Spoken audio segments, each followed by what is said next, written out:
Assalamualaikum warahmatullahi wabarakatuh. Apa kabar teman-teman? Semoga Allah selalu memberikan kita perlindungan dan selalu menuntun kita ke jalan yang Ia ridhoi. Amin. Are you ready? Yes. Oke, teman-teman, kita akan belajar kembali tentang materi yang baru ya. Oke, materi kita kali ini adalah statistika. Nah, perhatikan gambar di samping. Kamu pernah lihat kan gambar-gambar yang seperti ini? Apa sih gambar ini?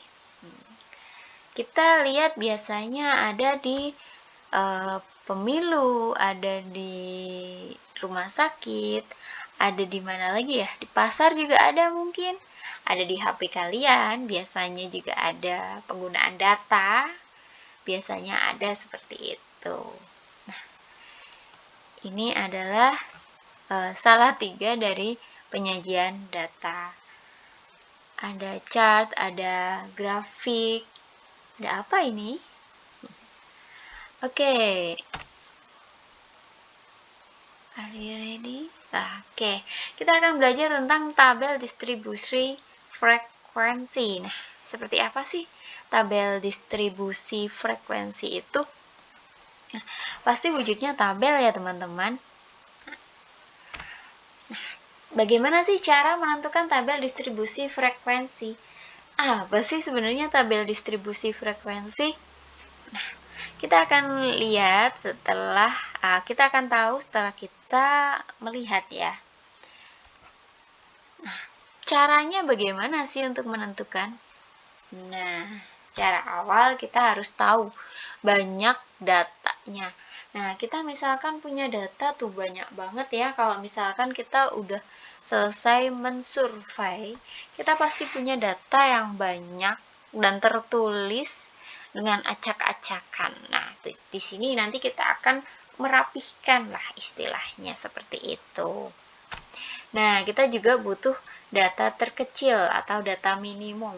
Nah, yang data kalian yang nilainya paling sedikit ya. Selanjutnya ada data terbesar atau data maksimum, atau kita menentukan data yang nilainya paling besar gitu ya teman-teman. Ada lagi jangkauan atau data terbesar dikurangi data terkecil. Selanjutnya adalah banyak kelas. Dengan aturan Turgus, saya bingung bacanya itu ya. Caranya itu 1 ditambah 3,3 kali log N. Nah, N di sini adalah banyak data. Nah, selanjutnya ada panjang kelas. Panjang kelas itu ditentukan dengan pembagian antara nilai jangkauan dibagi banyak kelas. Gitu. Nah, tadi kalau jangkauan itu kan data terbesar dikurangi data terkecil, atau dengan kata lain adalah selisih antara data terbesar dan data terkecil. Ya teman-teman? Itu ya. Kita lanjut.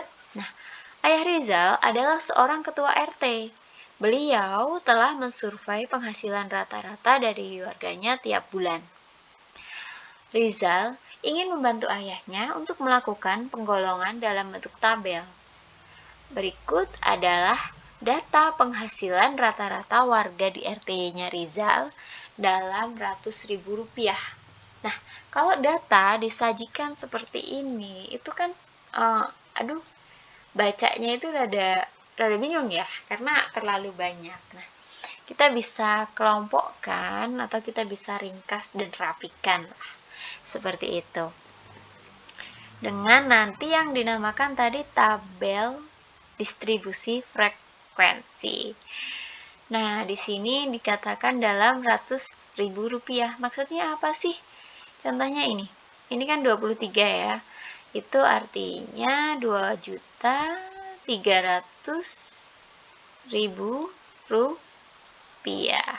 Nah, karena dibilangnya dalam ratus ribu rupiah gitu. Kalau dalam juta berarti ini 23 juta. Seperti itu. Oke, kita lanjut. Hai Siti. Ya Rizal. Siti, bagaimana cara membuat tabel distribusi frekuensi dari data yang aku punya? Aku juga bingung, Zal. Coba kita tanyakan kepada Melki.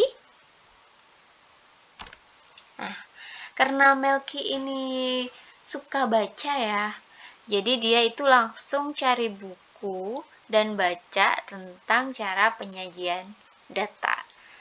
Kata Melki seperti ini. Untuk lebih memudahkan, kita bisa menentukan banyak kelas dan panjang kelas dari data yang kamu miliki terlebih dahulu, Zal. Data kamu kan seperti ini ya. Nah, kita harus tahu banyak data, data terkecil, data terbesar, jangkauan, banyak kelas, panjang kelas. Nah, ini kan seperti yang ibu guru katakan waktu itu. Kamu masih ingat, Zal?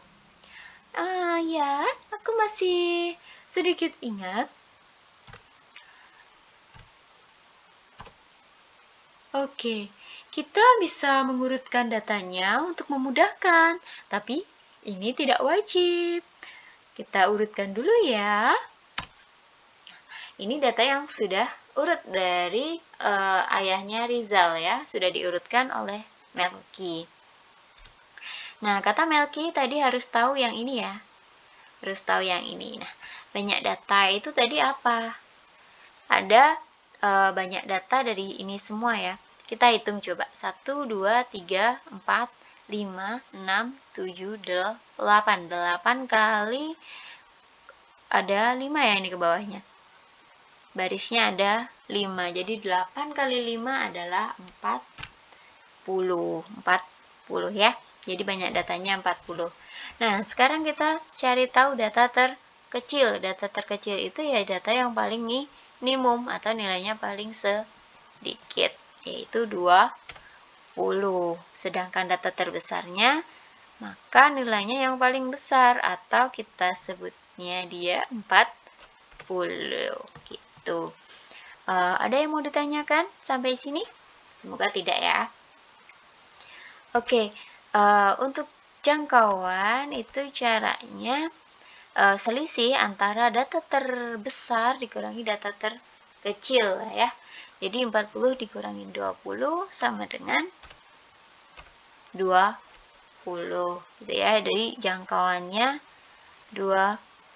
Sekarang kita cari tahu banyak kelasnya. Banyak kelasnya itu dengan aturan Sturges 1 ditambah 3,3 kali log N. N-nya itu 40. Dari sini ya teman. Dari sini ya. Ini 40 yang ini. Kalau ini sudah dari zonanya. Oke. Nah, log 40 ini bisa kalian cari di kalkulator kalian. Kalian pencet log, kemudian pencet 40 dan enter. Gitu ya. Nanti akan ketemu log 40 berapa. Oke, setelah dihitung 1 ditambah 3,3 kali log 40 adalah 6,29. Nah, ini kan banyak kelas, harusnya itu bilangan genap ya. Tapi ini bilangan pecahan. Maka dari itu kita perlu membulatkan. Kita akan bulatkan ke atas ya teman-teman. Jadi 7. Oke, untuk panjang kelasnya kita tentukan caranya gimana sih tadi panjang kelas? Panjang kelas itu adalah jangkauan dibagi ini ya, berarti jangkauan dibagi banyak kelas. Banyak kelasnya ini pakai 7. Nah, ini nanti bisa jadi 3 seperti itu ya teman-teman. Nah, sekarang kita akan tuangkan dalam bentuk tabel. Nah, ini tabel distribusi frekuensi. Kata si Melki, tabel distribusi dari data yang Rizal miliki seperti ini. Nah, datanya kan tadi panjang kelasnya 3 ya. Itu artinya kan ada, ini kan 20. Kita lihat dari yang baris pertama, 20, 21, 22 ya teman. Nah, itu artinya 3. Tadi kan panjang kelasnya 3. Nah, kalau banyak kelasnya tadi kan ada 7 ya. Banyak kelasnya ada 7. Ini 1, 2, 3, 4, 5, 6, 7. Seperti itu. Nah, ini datanya itu kan tadi 20. Nilai terminimumnya kan 20. Saya ambilnya 20. Kalian boleh ambil misalkan 19 juga boleh. Jangan jauh-jauh tapi yang paling penting itu tidak boleh melebihi dari nilai minimum. Oke, nah ini 20 sampai 22, 23 sampai 25, paham ya dari mana? Karena data di sini tidak mungkin akan bercampur sama data yang kedua ini ya. Jadi di sini 22, pasti di sini nanti akan 23. Biasanya disajikan dalam bentuk bilangan bulat ya. Oke, diurutkan terus, ini selisihnya masing-masing 3. Nah, ini turus itu apa sih? Nah, kita cacah nih, kayak misalkan kalian pemilu ya. Kalau pemilu misalkan ini di sini 20 ya. 20 sampai 22. Nah, angka yang menyatakan 20 sampai 22 itu ada berapa? Ternyata di tabel itu ada 3. Begitupun dengan yang lainnya. Sampai di sini ada yang banyaknya ada 8 gitu. Jadi antara 29, kalau yang ini ya, yang baris keempat ini, antara 29, 30 dan 31 itu banyaknya ada 8. Seperti itu teman-teman. Adakah yang mau ditanyakan? Kalau tidak, saya akhiri. Terima kasih dan sampai jumpa lagi. Wassalamualaikum warahmatullahi wabarakatuh.